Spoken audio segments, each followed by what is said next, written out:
কংক্রিটের দেয়ালে বন্দী শহুরে শিশুর শৈশব, বাড়ছে প্রযুক্তি নির্ভরতা, নেতিবাচক প্রভাব ফেলছে মানসিক স্বাস্থ্যের উপর, বলছেন বিশেষজ্ঞরা। রাষ্ট্রীয় উদ্যোগের তাগিদ।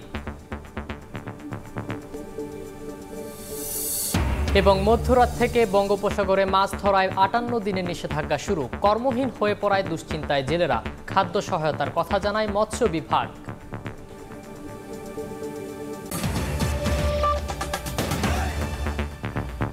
সকালের সময়ে সঙ্গে আছি আমি সাখাওয়াত হোসেন শাহ। শৈশব মানেই বন্ধুদের সঙ্গে দৌড়ঝাঁপ, হইচই, রঙিন দিন রাত।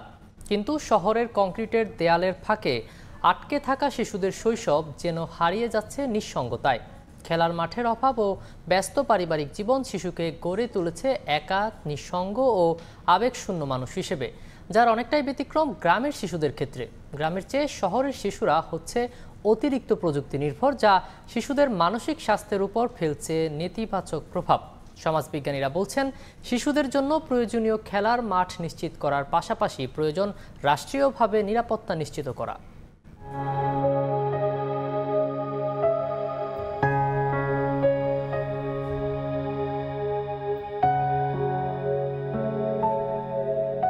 কংক্রিটের দেয়ালে বন্দি জীবন, আলো আঁধারির মাঝে তীব্র এক দীর্ঘশ্বাস। শূন্যতা কাটাতে বারান্দার গ্রিল পেরিয়ে ওপাশে বন্ধু খোঁজার চেষ্টা, দূরত্বের মাঝেও খেলার সঙ্গী খোঁজার ব্যাকুলতা নিয়ে এভাবেই শহুরে শৈশব কাটছে প্রজ্ঞার।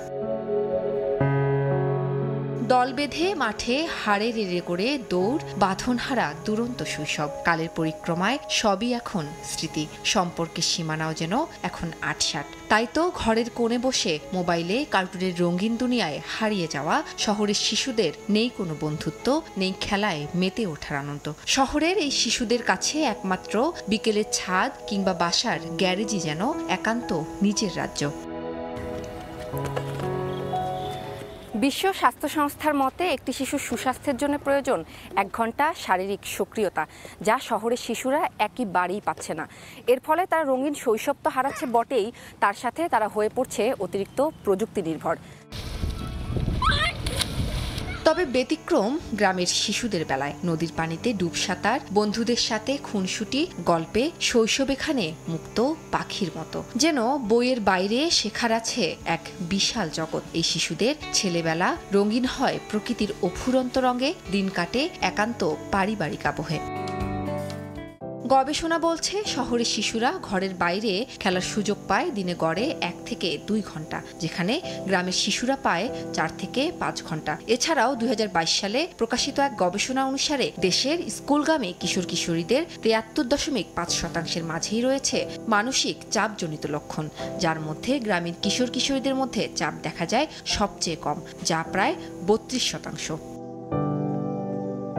দীর্ঘদিন একাকিত্ব নিয়ে শৈশব পার করছে যেসব শিশু, তাদের মানসিক বিকাশে পড়ছে নেতিবাচক প্রভাব। ধীরে ধীরে এই শিশুরা হয়ে পড়ে অন্তর্মুখী, কমে সামাজিক দক্ষতা। মনোবিদরা বলছেন, প্রযুক্তি নির্ভর হওয়ায় বিষণ্ণতা ও উদ্বেগের শিকার হতে পারে তারা। কমিউনিকেশন স্কিল বলেন বা অন্যান্যদের সাথে বিভিন্ন অ্যাডভার্স সিচুয়েশন বা বিভিন্ন এনভায়রনমেন্টে, বিভিন্ন সোশ্যাল সিচুয়েশনে ওদের এই ক্যাপাবিলিটিটা কম্পারেটিভলি গ্রামের বাচ্চাদের তুলনায় একটু পুয়ার। এটা স্ক্রিন অ্যাডিকশানটা, ইন্টারনেট বা গেমিং বলেন বা পর্ন অ্যাডিকশান বলেন, এটা ওদের মধ্যেও বেশ কমন। গ্রামের বাচ্চার হয়তো 2-5%, 10% প্রবলেম হতে পারে, কিন্তু শহরের বাচ্চার ক্ষেত্রে আমার কাছে মনে হয় অধিকাংশ 80-90% নিরাপত্তার ক্রাইসিসটা দূর করতে পারে এবং কিছু দৃশ্যমান মেজার নিতে পারে। খেলাধুলার মাঠ এবং এক্সটেন্ডেড পরিবার বাসায় নিয়ে আসলাম এবং আমরা তাদের সাথে বাচ্চাদের সময় কাটাতে দিলাম এবং এক্ষেত্রে তারাও মূল্যবোধের শিক্ষিত হলো। প্রযুক্তির নেতিবাচক প্রভাবে গ্রামের শিশুদের রঙিন শৈশবও ধীরে ধীরে হচ্ছে ধূসর। সেজন্য শহর কিংবা গ্রাম সবখানেই প্রয়োজন শিশুর বাড়তি যত্ন ও সুরক্ষা, যাতে প্রতিটি শিশুই তার শৈশবকে মনে রাখতে পারে রঙিন জলছবির মতো। না হয় আক্ষেপেপূর্ণ তার শৈশবের দায়ভার বর্তাবে আমাদের সবার উপর। উম্মে হানি, সময় সংবাদ, ঢাকা। মাছের প্রজনন বেড়ে ওঠা নিশ্চিত করতে প্রথমবারের মতো ভারতের সঙ্গে মিল রেখে বঙ্গোপসাগরে মাছ ধরার উপর ৫৮ দিনের নিষেধাজ্ঞা শুরু হয়েছে মধ্যরাত থেকে। এ নিষেধাজ্ঞায় কর্মহীন হয়ে পড়েছেন ভোলা ও পটুয়াখালীর সমুদ্রগামী জেলেরা। পরিবার পরিজন নিয়ে চরম দুশ্চিন্তায় তারা। নিষেধাজ্ঞাকালীন জেল জরিমানা এড়াতে ইতিমধ্যে সাগর থেকে ঘাটে ফিরে এসেছে অধিকাংশ ফিশিং ট্রলার। জেলেরা জানান, জাটকা সংরক্ষণের জন্য মার্চ এপ্রিল 2 মাস মেঘনা ও তেঁতুলিয়ায় নিষেধাজ্ঞা চলছে। এর মধ্যে আবারও সমুদ্রে মাছ ধরায় 58 দিনের নিষেধাজ্ঞা। বছর জুড়ে একের পর এক নিষেধাজ্ঞার কবলে পড়ে তারা অনেকটা নিঃস্ব। বাড়ছে ধার দেনার বোঝা। তবে এসব জেলেদের খাদ্য সহায়তার কথা জানিয়েছে মৎস্য বিভাগ।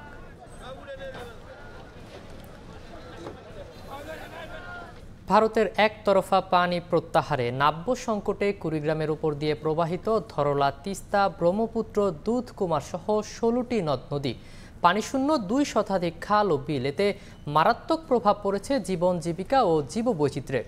বছরের পর বছর ধরে এই অবস্থা চলতে থাকলেও এসব নদ নদীতে পানি ধরে রাখার কোনো পদক্ষেপই নেয়নি সংশ্লিষ্ট দফতর। জামিল মিয়ার ছবিতে বাদশা সৈকতের রিপোর্ট। শুকিয়ে গেছে নদীর তলদেশ। কোথাও কোথাও সামান্য পানি থাকলেও নেই প্রবাহ। নদীর বুক জুড়ে ধুধু বালুচর, চাষাবাদ হচ্ছে ফসলও। কুড়িগ্রামে জালের মতো বিস্তার করে আছে ধরলা, তিস্তা, ব্রহ্মপুত্র, দুধকুমার সহ 16টি নদ নদী। এসব নদ নদীর উৎসমুখ ভারতে পানি সরিয়ে নিচ্ছে। এ কারণে প্রতি বছর বর্ষার পরপরই পানি শূন্য হয়ে পড়ছে নদ নদীগুলো। শুকিয়ে গেছে 2 শতাধিক খাল বিলও। এমন পরিস্থিতিতে সবচেয়ে বেশি বিপাকে পড়েছেন নদীপাড়ের বাসিন্দারা। কৃত্রিম সেচ দিয়ে করতে হচ্ছে চাষাবাদ। নদীতে মিলছে না মাছও। প্রকৃতি ও নদী নির্ভর জীবন বাঁচাতে যে কোনো উপায়ে সারা বছরই নদীতে পানি ধরে রাখার দাবি তাদের। নদীতে মাছ হবে কেমনে? পানি নাই অবস্থা, নদী গোটায় মরুভূমি হয়ে আছে, আবাদ হচ্ছে না। এখন আমরা মাছ মারিবার পারি না, খাইতেও পারি না, আমরা আবাদ কিস্তিও করতে পারি না। আমরা সবসময় চাই আমাদের নদীর মধ্যে পানি থাক। এসব নদ নদীর তলদেশ ভরাট হওয়ায় বর্ষা মৌসুমে উজানের ছেড়ে দেয়া পানিতে প্লাবিত হয়ে ক্ষতি হচ্ছে ঘরবাড়ি ও ফসলের। আবার শুকনো মৌসুমে পাওয়া যাচ্ছে না প্রয়োজনীয় পানি। এইদিকে চর পড়ছে, ওইদিকে নদী চলে গেছে, পূর্বের থেকে পশ্চিম দিকে চলে গেছে নদী। এখন মানুষের চাষ করা বিরাট সমস্যা হয়ে গেছে। ধরলা ও তিস্তা খননের মাধ্যমে নাব্য ফিরিয়ে আনার পরিকল্পনার কথা জানালেও নদ নদীর ভাটির দিকে স্থাপনা নির্মাণ করে পানি ধরে রাখার কোনো প্রকল্প নেই বলে জানান সংশ্লিষ্ট দপ্তরের কর্মকর্তা। তিস্তা খননের মাধ্যমে কিছু নদীর নাব্যতা বৃদ্ধি প্লাস পানি ধরে রাখার এর ব্যবস্থা হবে। আমাদের ভাটির দিকে কোনো স্ট্রাকচার নির্মাণ করে পানি ধরে রাখার মতো কোনো এখনো ওরকম কোনো প্রকল্পের আমরা উদ্যোগ নেওয়া হয়নি। জেলার উপর দিয়ে প্রবাহিত ছোট বড় 16টি নদ নদীর মধ্যে ব্রহ্মপুত্র, ধরলা, তিস্তা ও দুধকুমার প্রধান নদ নদী। 9 উপজেলায় রয়েছে 2 শতাধিক খাল ও বিল। বাদশা সৈকত, সময় সংবাদ, কুড়িগ্রাম। আলু সংরক্ষণে কৃষকদের খরচ কমাতে রংপুর বিভাগের 8 জেলায় কৃষি বিপণন অধিদপ্তর নির্মাণ করেছে 391টি অহিমায়িত আলু সংরক্ষণ মডেল ঘর। এসব ঘরে বিপণন দলের 10 সদস্য 4 মাস পর্যন্ত আলু রাখতে পারবেন। এতে প্রতি কেজি আলুতে সংরক্ষণ ব্যয় কমবে 10 টাকা। তবে অধিকাংশ ক্ষেত্রেই দলের সভাপতি সহ গুটি কয়েক সদস্যের দখলেই থাকছে সরকারি বরাদ্দের এসব ঘর। এছাড়াও কৃষকরা জানান, ঘরে একই সঙ্গে আলু রাখলে রয়েছে নানা বিড়ম্বনাও। গবেষকদের মতে কৃষকদের সুবিধা বিবেচনায় রেখে মডেল ঘর নির্মাণে গুরুত্ব দিতে হবে। শাকিল মাহমুদের ক্যামেরায় নাজমুল ইসলাম নিশাতের রিপোর্ট। চাষি পর্যায়ে আলু সংরক্ষণে খরচ কমাতে 2021 সালে অহিমায়িত আলু সংরক্ষণ মডেল ঘর নির্মাণে একটি প্রকল্প নেয় কৃষি বিপণন অধিদপ্তর। একটি ঘরের আলু ধারণ ক্ষমতা 30 টন, নির্মাণ ব্যয় 2.5 লাখ টাকা। 10 সদস্যের কৃষি বিপণন দল এই ঘরে আলু রাখতে পারবে। কৃষি বিপণন অধিদপ্তর জানায়, এতে করে কৃষকদের সংরক্ষণ ব্যয় কমছে কেজিতে 10 টাকা এবং মডেল ঘরে সকল সদস্যের সমান অংশীদারিত্ব রয়েছে। 10 জন কৃষক নিজেদের মধ্যে ভাগাভাগি করে আলু রাখতে পারেন। সেক্ষেত্রে হচ্ছে তাদের কাছে আমরা চুক্তিপত্র নিয়েছি 300 টন আলু রাখতে পারে। এই 30,000 কেজি আলু যদি কৃষক কোল্ড স্টোরেজে রাখতো, তাহলে কোল্ড স্টোরেজের ভাড়া, যাতায়াত খরচ এবং বস্তা খরচ মিলে 10 টাকার উপরে পড়ে। তবে মাঠ ঘুরে দেখা গেল ভিন্ন চিত্র। রংপুরের 3 নম্বর পায়রাবন্ধ ইউনিয়নের সদরপুরে এই অহিমায়িত আলু সংরক্ষণ মডেল ঘরটিতে বিপণন দলের সভাপতি আবুল হাসানাত একাই আলু সংরক্ষণ করে রেখেছেন। তিনি তা স্বীকারও করেন। জানান, জায়গা সংকটের কারণে অন্যরা আলু রাখেনি। একটা কৃষক তো 7-8 একর আলু করে, আমাকে তো আরে না, কেমনে রাখবে ওরা। আর রংপুর সিটি কর্পোরেশনের আজিজুল্লাহ মুন্সিপাড়ার এই ঘরের সভাপতি দাবি করলেন এখানে 3 জনের আলু সংরক্ষিত রয়েছে। এখানে আলু আছে 3 জনের, ওই খুঁটিটা থেকে ওখানে একটা চট দিয়ে পার্টিশন করা আছে এবং ওখানে সানশাইন জাতের একটা আলু আছে, ওইটা ওখানে। ঘরগুলোতে বিপণন দলের 10 সদস্যের সমান সুবিধা থাকার কথা থাকলেও এসব ঘর অধিকাংশ ক্ষেত্রে সভাপতিদের দখলে, এমনকি নিজেদের লোকজন দিয়ে দল গঠনের অভিযোগও রয়েছে। এছাড়াও কৃষকরা জানান সংরক্ষণে রয়েছে নানা বিড়ম্বনা। আমার আলু মাঝখানে পড়ছে, তো 2টা তো সরা যাবে না, ওই বসে থাকা লাগবে। আপনার যতদিন বিক্রি করেনি অতদিন আমাকে থাকতে হবে। এই যে একসঙ্গে রাখার ঝুঁকি তো এটাই তো সমস্যা। কিন্তু সরকার ওইভাবে দিয়েছে, এখন কি করবে? গবেষকদের মতে কৃষকদের কথা বিবেচনায় রেখে প্রকল্পের পেছনে অর্থ ব্যয়ে গুরুত্ব দিতে হবে। এই মডেল ঘরটি আসলে আরও পরীক্ষা নিরীক্ষা করে নির্মাণ করা উচিত ছিল। 10 জন খামারি আলু রাখবে, সেই 10 জন খামারি আলু রাখার জন্য ঘরটি যথেষ্ট নয়। এই সমিতির সভাপতি দেখা যাচ্ছে যে সবগুলো আলু তারা সেখানে রাখছে।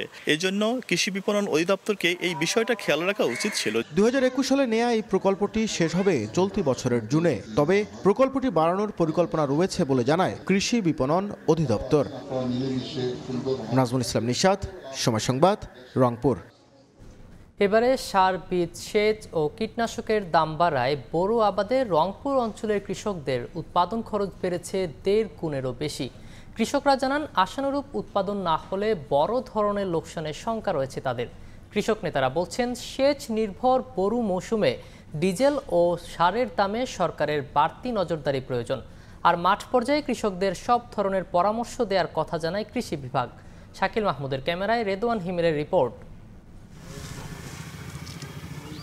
রংপুরের গঙ্গাচড়া উপজেলার কৃষক রোকন মিয়া প্রতি বছরের মতো এবারও 3 বিঘা জমিতে করেছেন বোরো ধানের আবাদ। জানান গেল বছরের তুলনায় এবারে সার, বীজ ও কীটনাশক কিনতে হচ্ছে অতিরিক্ত দামে। কাঙ্ক্ষিত বৃষ্টি না হয় বেড়েছে সেচের খরচও। ডিজেলের দাম বেশি, একদিন পর পানি দেওয়া লাগতেছে, সার দেওয়া লাগতেছে, ঘাস খুব প্রচুর হয়েছে।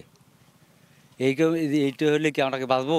রোকন মিয়ার মতো অন্য কৃষকরাও উৎপাদন খরচ নিয়ে রয়েছেন দুশ্চিন্তায়। তারা বলছেন প্রতি বছরই বোরো আবাদে খরচ বাড়ছে, তাই ধানের ন্যায্য মূল্য নিশ্চিতে সরকারের সুদৃষ্টি কামনা করেন তারা। 1 ঘন্টার জায়গা 6 ঘন্টা পানি লাগছে এখন দৌড় করা বেশি। তেলের দাম বেশি, খরচ পড়তেছে বেশি, সার পাওয়া যাচ্ছে না, সারের দাম বেশি। ফলনটা কমে গেছে, কারণ একদিন পানি না দিলে হয় না, এবং যদি বেশি করে পানি দেন আবার পচাড়ি ধরে। কৃষক নেতাদের মতে সেচ নির্ভর বোরো মৌসুমে ডিজেল ও সারের দামে সরকারের বাড়তি নজরদারি প্রয়োজন।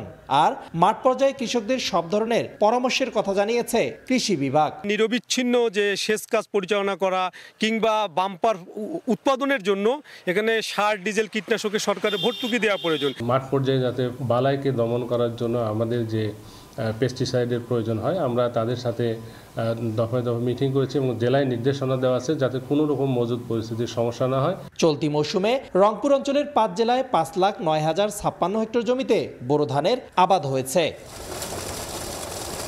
তীব্র খরায় ফাটছে জমি, বোরো আবাদ নিয়ে শঙ্কা বাড়ছে। সেই সাথে জমিতে ঘন ঘন সেচ দিতে দিশেহারা উত্তরের কৃষকরা। রেদওয়ান হিমেল, সময় সংবাদ, রংপুর। বাংলাদেশের গার্মেন্টস শিল্পকে বেকায়দায় ফেলে রাজনৈতিক চাপ সৃষ্টি করতেই ট্রান্সশিপমেন্ট বাতিল করেছে ভারত, এমন অভিযোগ ব্যবসায়ীদের। তবে সংকট উত্তরণে চট্টগ্রাম ও সিলেট বিমানবন্দরে কার্গো সুবিধা নিশ্চিতের পাশাপাশি ইউরোপ এবং আমেরিকান রুটে চলাচলকারী বিদেশি কার্গো বিমান সংস্থাগুলোকে বাংলাদেশে ব্যবসার সুযোগ সৃষ্টির তাগিদ তাদের। আশরাফুল আলম মামুনের ক্যামেরায় বিস্তারিত জানাচ্ছেন কমল দে। গার্মেন্টস ব্যবসায়ীদের তথ্য অনুযায়ী বাংলাদেশ থেকে ভারতের বিমানবন্দর হয়ে যুক্তরাষ্ট্রের লস অ্যাঞ্জেলেসে প্রতি কেজি পণ্য পাঠাতে খরচ হয় $3.10, তবে সময় লাগে 10 থেকে 12 দিন। তার বিপরীতে সরাসরি ঢাকা থেকে বিমানে করে পণ্য পাঠাতে $4.65 থেকে $5.20 খরচ হয়, কিন্তু সময় কমে আসে 6 থেকে 8 দিনে।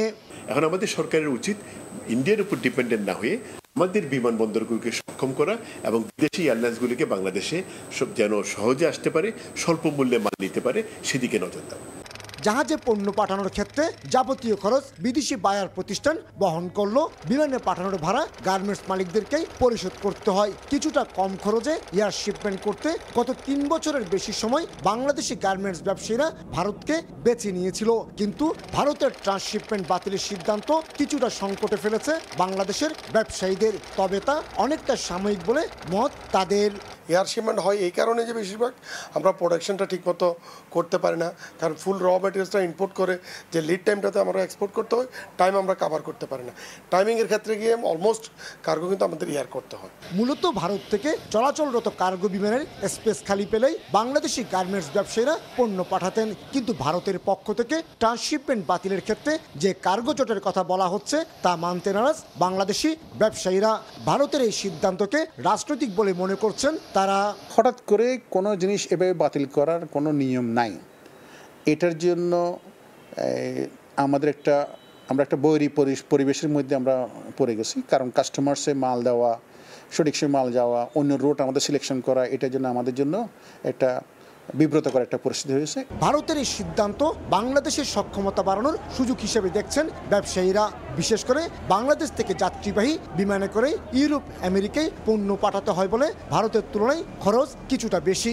এক্ষেত্রে কার্গো বিমান দিয়ে পণ্য পাঠানোর সুযোগ সৃষ্টি হলে বাংলাদেশও তার খরচ কমে আসবে। বাংলাদেশ থেকে যদি আমরা ইউরোপের যে কোনো একটি ফ্রি কান্ট্রি যেমন হল্যান্ডে একটি সরাসরি কার্গো ফ্লাইট চালু করি, এছাড়া ইউএসের সাথেও যদি ক্যাথে প্যাসিফিক বা সিঙ্গাপুর এয়ারলাইন্সের মাধ্যমে আমরা ডিরেক্ট কার্গো সার্ভিস চালু করি, তাহলে আমার মনে হয় না এটা খুব বেশি সমস্যার সম্মুখীন হব। চলতি অর্থ বছরের 8 মাসে 26.79 বিলিয়ন এবং 2023-24 অর্থ বছরে 36.15 বিলিয়ন মার্কিন ডলার গার্মেন্টস পণ্য রপ্তানি করেছে বাংলাদেশ। এর মধ্যে 2024 সালের জানুয়ারি থেকে 2025 সালের মার্চ পর্যন্ত 15 মাসে ভারতের ট্রান্সশিপমেন্ট সুবিধা নিয়ে রপ্তানি হয়েছে মাত্র 5,640 কোটি টাকা মূল্যের 35,000 মেট্রিক টন পণ্য। ভারতের ট্রান্সশিপমেন্ট বাতিলের সিদ্ধান্ত বাংলাদেশের জন্য সাময়িক সংকট মাত্র, কারণ গত 4 দশকে বাংলাদেশের তৈরি পোশাক খাত এর চেয়ে বড় চ্যালেঞ্জ এবং সংকট মোকাবেলা করে এসেছে। তাই গার্মেন্টস ব্যবসায়ীরা আশা করছেন বিকল্প রূপ তৈরি করা গেলে এই সংকট সহসাই কাটানো যাবে। চট্টগ্রামের বায়েজিদ শিল্পাঞ্চল থেকে কমল দে, সময় সংবাদ। ডলারের বিনিময় হার পুরোপুরি বাজারের উপর ছেড়ে দিতে আবারও চাপ দিচ্ছে আইএমএফ। তা করা হলে মুদ্রা বাজারে স্থিতিশীলতা আসবে বলে মনে করেন অর্থনীতিবিদরা। তবে চিন্তা ভাবনা করে সিদ্ধান্ত কার্যকর করার পক্ষে ব্যাংকাররা। বাংলাদেশ ব্যাংকও বলছে নজরদারিতে রেখেই বাজার ভিত্তিক করা হবে ডলারের দাম। বিস্তারিত সাইফুল ইসলামের রিপোর্টে। ডলারের বাজার নিয়ন্ত্রণে গেল বছরের 8 মে ক্রলিং পেগ পদ্ধতি চালু করে বাংলাদেশ ব্যাংক। তবে 10 টাকা বাড়িয়ে প্রতি ডলারের ভিত্তিমূল্য নির্ধারণ হয় 117 টাকা। এর চেয়ে 2% বেশি কমে কেনাবেচা হওয়ার কথা ছিল। তবে কিছুদিন 120 টাকায় বিনিময় হলেও পরে দাম উঠে যায় 126 থেকে 127 টাকায়।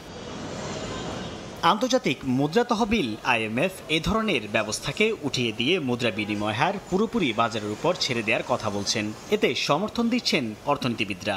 আইএমএফ এর যেটা পরামর্শ ছিল যে পরীক্ষামূলকভাবে প্রথমে আপনারা ছেড়ে দিতে পারেন, তারপর যদি দেখেন যে এরপরে ভলাটিলিটি অনেক বেড়ে গেছে, আবার ক্রলিং পেগে ফিরে আসতে হবে, যে বাজারকে আরও ক্লোজলি মনিটর করবেন, আরও কন্ট্রোল ব্যবস্থা নিতে পারেন। কাজে অন্তত পরীক্ষামূলকভাবে ছাড়ার সময় তো এটাই। ডলারের বাজার পুরোপুরি স্থিতিশীল হয়নি উল্লেখ করে ব্যাংক কর্মকর্তারা বলছেন চিন্তা ভাবনা করেই বাজারের উপর ছেড়ে দেয়া উচিত হবে। ইন্টারব্যাংকটা যেদিন আমরা বুঝতে পারবো পুরোপুরি অ্যাক্টিভ হয়ে গেছে, যেদিন আমরা দেখতে পাবো যে মার্কেট ডিপেন্ডেন্সির রেমিটেন্স থেকে ইন্টারব্যাংকের উপর সবচেয়ে বেশি, এটা আমরা 22-এর আগে দেখতে পেয়েছি, ওই রকমটা হতে পারলে হয়তো আমরা বুঝতে পারতাম যে this is the time.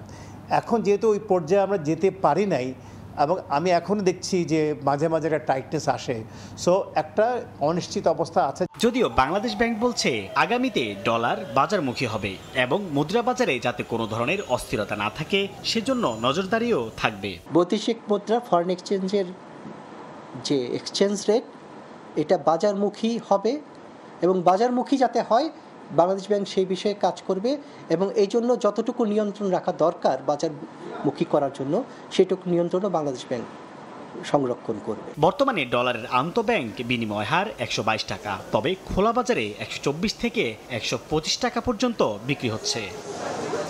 Saiful Islam, সময় সংবাদ, ঢাকা। ব্রাহ্মণবাড়িয়ার নাসিরনগরের হাওর অঞ্চলে অনুষ্ঠিত হচ্ছে গ্রাম বাংলার বৈশাখী উৎসব। এই উৎসবকে কেন্দ্র করে সকাল থেকে কুলিকুণ্ডা গ্রামে বসেছে ঐতিহ্যবাহী শুটকি মেলা। সেখানে আছেন রিপোর্টার উজ্জ্বল চক্রবর্তী, সরাসরি যাচ্ছি তার কাছে। ব্রাহ্মণবাড়িয়ার হাওর বিশিষ্ট নাসিরনগর উপজেলা কুলিকুণ্ডা শুটকি মেলাতে আপনাকে জানিয়ে রাখি, গতকালকে রাষ্ট্রীয়ভাবে পয়লা বৈশাখ পালন করা হলো। বাংলা পঞ্জিকা অনুযায়ী কিন্তু আজকে পয়লা বৈশাখ পালন করছে হাওরবাসী।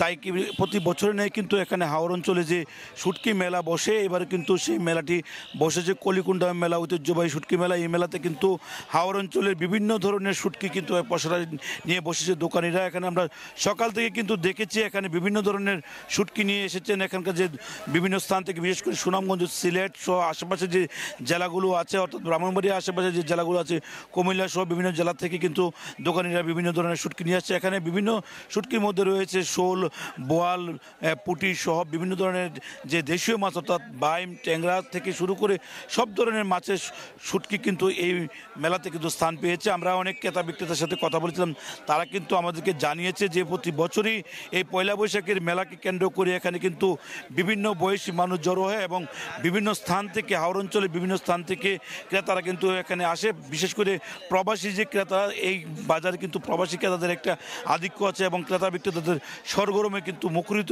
হয়ে উঠেছে পুরো শুটকি মেলা প্রাঙ্গণ।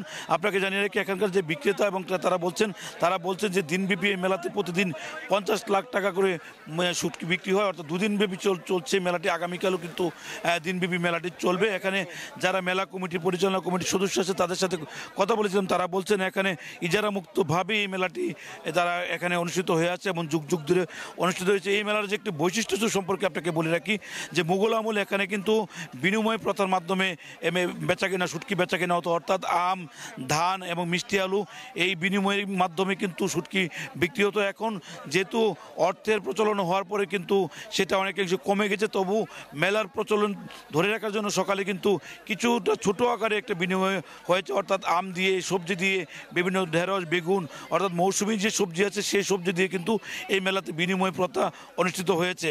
এই বিনিময় প্রথার পরে কিন্তু মূল মেলার যে আনুষ্ঠানিকতা, অর্থাৎ শুটকি বেচা কেনার যে আধিক্য, সেটি কিন্তু শুরু হয় এবং এখানে কিন্তু প্রতিদিন কিন্তু এখানে প্রত্যেক দোকানে কিন্তু 1000, 20, 30, 40 হাজার টাকা শুটকি বিক্রি করছেন এবং যারা এসেছেন তারা বলছেন এখানে লবণ মুক্ত এবং ভেজাল মুক্ত, অর্থাৎ রাসায়নিক মুক্ত শুটকি কিন্তু এই মেলাতে নিয়ে আসা হয়, যার কারণে এখানে ক্রেতাদের কিন্তু একটা বিশেষ চাহিদা থাকে। সেই চাহিদা বিবেচনা করেই প্রতি বছর তারা এই শুটকি মেলাতে আসেন, এবারে কিন্তু এসেছেন। এখানে বিভিন্ন ধরনের শুটকির মধ্যে হাওর অঞ্চলের মিঠা পানির মাছের যে শুটকি, আয়ের, বোয়াল, গজার, যে পুঁটি থেকে শুরু করে বিভিন্ন ধরনের ছোট ছোট যে মাছ আছে, সেই মাছের শুটকি কিন্তু এখানে স্থান পেয়েছে।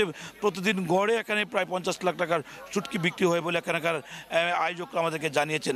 আগামীকাল পর্যন্ত মেলা চলবে। এই ছিল আমার কাছে ব্রাহ্মণবাড়িয়ার শুটকি মেলা থেকে সর্বশেষ। সরাসরি যুক্ত ছিলাম ব্রাহ্মণবাড়িয়া থেকে। সমন্বিত উদ্যোগের অভাবে অস্তিত্ব সংকটে রংপুরের শতবর্ষী শ্যামা সুন্দরী খাল। নানা সময় খালটির সংস্কারে কোটি কোটি টাকা খরচ করা হলেও তা কোনো কাজে আসেনি। যদিও নতুন করে আরও 15 কোটি টাকার প্রকল্প নেয়ার উদ্যোগ নিয়েছে পানি উন্নয়ন বোর্ড, তবে গবেষকরা বলছেন সমন্বিত উদ্যোগ না নিলে এই প্রকল্প কোনো কাজে আসবে না। তরিকুল ইসলামের ছবিতে আব্দুর রশিদ জীবনের রিপোর্ট। রংপুর নগরীর ঐতিহ্যবাহী শ্যামাসুন্দরী খাল একসময় শহরের পানি নিষ্কাশনে খালটি গুরুত্বপূর্ণ ভূমিকা রাখলেও বর্তমানে পরিণত হয়েছে ময়লার ভাগাড়ে। একই সঙ্গে পরিণত হয়েছে মশা মাছির প্রজনন ক্ষেত্রে। আগে খালটির প্রশস্ততা ছিল 100 ফুট ও গভীরতা ছিল 40 ফুট। দখলার দূষণে এখন তা সরু নালায় পরিণত হয়েছে। সামান্য বৃষ্টিতে সৃষ্টি হয় জলাবদ্ধতা। এর আগে 2009 সালে 12 কোটি ও 2012 সালে খালটি খনন ও সংস্কারে ব্যয় হয় 24 কোটি 80 লাখ টাকা। অথচ এর সুফল পাননি নগরবাসী। মশার উৎপাত, দুর্গন্ধ, পরিবেশ এটা থাকার মতো না। একটু বৃষ্টি হলেই রাস্তার মধ্যে পানি চলে আসে। শ্যামা সুন্দরী একটা খাল, বিল, ওরা কোনো চিহ্ন নাই, কোনো সংস্কার নাই, এর কোনো মনখান দেখার কেউ নাই। তবে নতুন করে খালটির সংস্কারে আরো 15 কোটি টাকার প্রকল্প নেওয়ার উদ্যোগ নিয়েছে পানি উন্নয়ন বোর্ড। ময়লা পচা আবর্জনা দিয়ে ভর্তি হয়ে গেছে। এটা আমরা ক্লিন করব এবং কিছু কিছু জায়গায় গাছ আমরা লাগাবো। গবেষকরা বলছেন শ্যামাসুন্দরী নিয়ে সমন্বিত উদ্যোগ নেওয়া না গেলে এ প্রকল্প কোনো কাজে আসবে না। এগুলোর জন্য একটা সমন্বিত প্রকল্প নিতে হবে, যেখানে পরিবেশ থেকে শুরু করে সিটি কর্পোরেশন থেকে শুরু করে এলজিইডি থেকে শুরু করে সবাই মিলে এখানে একটা প্রকল্প গড়ে তুলতে হবে। তবেই কেবল শ্যামাসুন্দরী সুরক্ষা পেতে পারে। নগরীর ভেতর দিয়ে প্রবাহিত শ্যামাসুন্দরী খালের দৈর্ঘ্য প্রায় 16 কিলোমিটার। আব্দুর রশিদ জীবন, সময় সংবাদ, রংপুর। 2 বছরের বেশি সময় ধরে চিকিৎসক শূন্য গাইবান্ধা মা ও শিশু কল্যাণ কেন্দ্র। এতে চরম ভোগান্তিতে পড়ছেন চিকিৎসা নিতে আসা প্রসূতি ও শিশুরা। বাধ্য হয়ে ঝুঁকি নিয়ে অনেক সময় ডেলিভারি করাচ্ছেন পরিবার পরিকল্পনা পরিদর্শিকারা। বন্ধ রয়েছে সিজারিয়ান অপারেশন সহ অন্যান্য সেবা।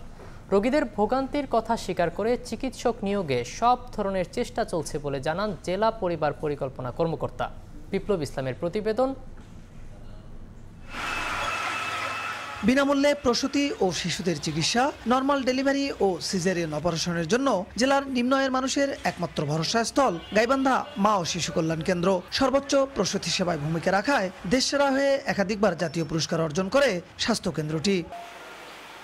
কিন্তু গত 2 বছরের বেশি সময় ধরে চিকিৎসক না থাকায় মুখ থুবড়ে পড়েছে মা ও শিশু কল্যাণ কেন্দ্রটির চিকিৎসা সেবা।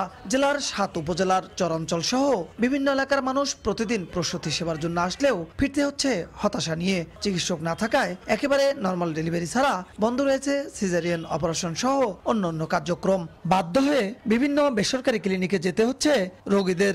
ডাক্তার থাকলে আমরা এখানে আসতাম, ডাক্তার নাই, বাইরে যাওয়া লাগে। বাইরে গেলে তো টাকা পয়সা লাগতেছে, এখানে ডাক্তার থাকলে সেই সুবিধাটা হতো। আমরা ক্ষতিগ্রস্ত হচ্ছি নিম্নবিত্ত যারা, তারা আর যাদের এবিলিটি আছে তারা সবটাই ক্লিনিকে যাচ্ছে কিংবা বাইরে চিকিৎসা করতেছে। আগে 20টা 25টা 30টাও আমরা সিজার করছি, ডাক্তার না থাকার কারণে মাসে 2টাও আমাদের পক্ষে সম্ভব হচ্ছে না। কোনো সেবা দিতে পারছি না ডাক্তার ছাড়া, তখন আমরা কি করি, তখন সদরে পাঠিয়ে দিই। জরুরি ভিত্তিতে জনস্বার্থে গুরুত্ব দিয়ে এই চিকিৎসা প্রতিষ্ঠানটাকে উন্নত করা হোক। তবে চিকিৎসক নিয়োগে ঊর্ধ্বতন কর্তৃপক্ষের সঙ্গে আলোচনা চলছে জানালেন পরিবার পরিকল্পনা কর্মকর্তা। সম্প্রতি আমি কথা বলেছি, ওনারা আমাকে আশ্বাস দিয়েছেন যে পোস্টিং দিবেন। নিয়মিত ডাক্তারের অভাবে অনেক রোগীকে আমরা ভর্তি করতে পারি না, আমরা রেফার করে দিই। গাইবান্ধা মা ও শিশু কল্যাণ কেন্দ্রে প্রতি মাসে করে 4 শতাধিক নরমাল ডেলিভারি ও শতাধিক সিজারিয়ান অপারেশন হয়ে আসছিল। তবে 2023 সালের 31 ডিসেম্বর থেকে চিকিৎসক শূন্য স্বাস্থ্য কেন্দ্রটি।